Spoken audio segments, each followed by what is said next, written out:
This recording is intended as a high-level overview of the HCC system. So just a big picture look at the system. When you log into the system, you'll arrive at the home page by default. And I'll just talk firstly through the menu at the top. Depending on your role, you may or may not see all of these features across here. One you'll definitely see is the help.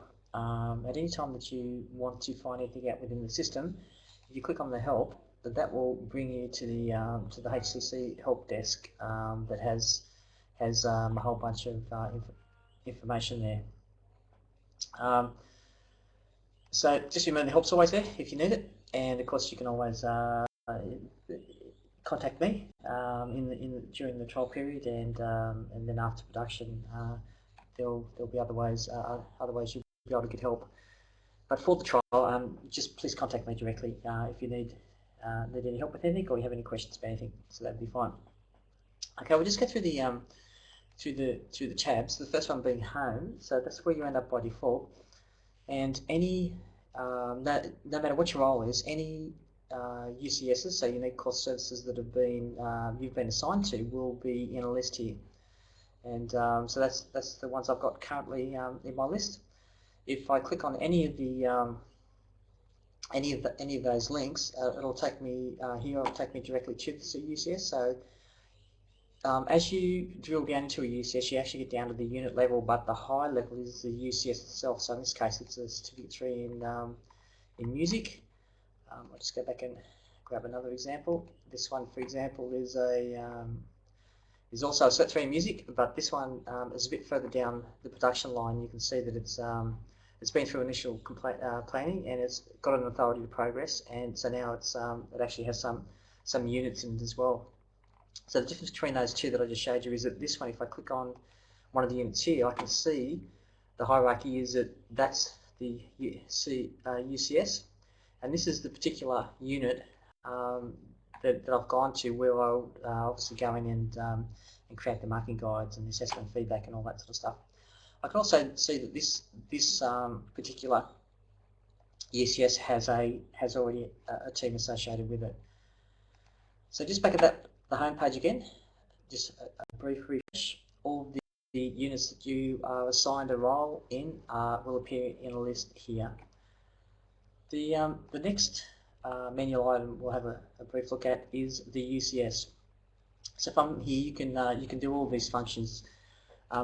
If you're a manager, the one you'll probably be using most of the time is either search or UCS. So you can search for any UCSs that already exist, and if they don't exist, you can then go and create a new one.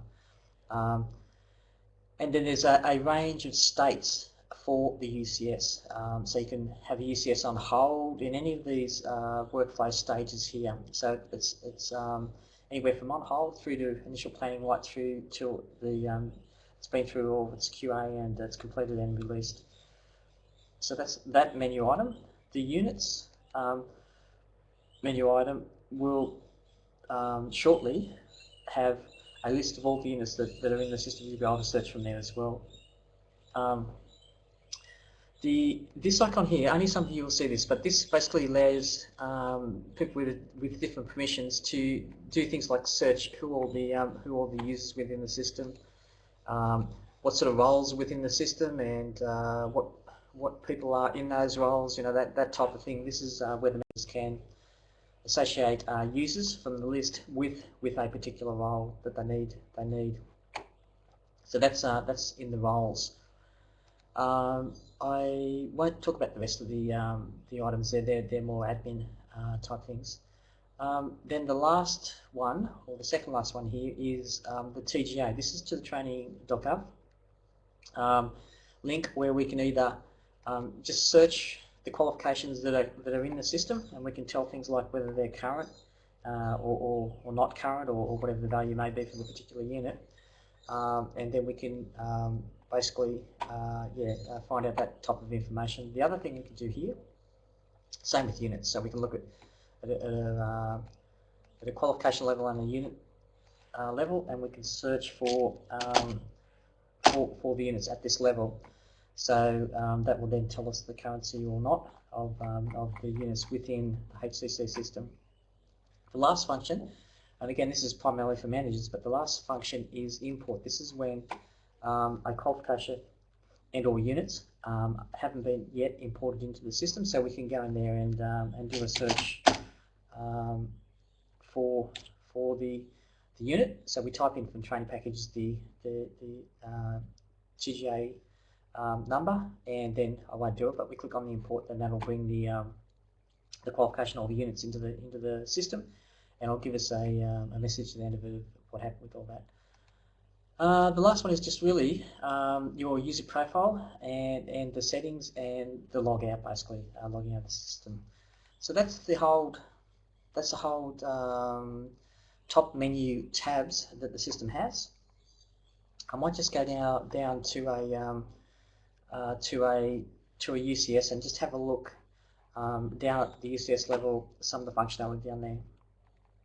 So that's probably not a very good example because there's not much going on there, so I'll have a look at this one again. Yeah. So down at this level, I can see that this is the UCS, and there's been a team of people assigned here with a range of roles, and if you're in a manager role, you will have done this, and if not, you'll have been assigned at this level a role within the system. The other thing about roles I should just mention, the view we're looking at the moment is like a project manager view. So the project manager gets to see all the information around the UCS. So for example, all the electives associated with it, whether they're current, all this sort of information. If you're in one of the production roles, like an SME or a clerical assistant or one of these roles, you won't see all this information. You'll just be presented when you log in back on the home page with any units that you've been assigned a task or a role in. So we just go down to, so again, you can see that this is UCS Cert 3 Music, and I'm going to go down to a unit level now, and now I'll see that that's the qualification, and then this is the unit that I'm looking at here. And if I was a clerical, for example, or an SME or one of these type of roles, I would be able to then do the data entry around the unit, and that would be the task I would set. I might do a number of other videos to show in more detail some of the functionality, but I'll stop recording here because that's like a high level overview of the system.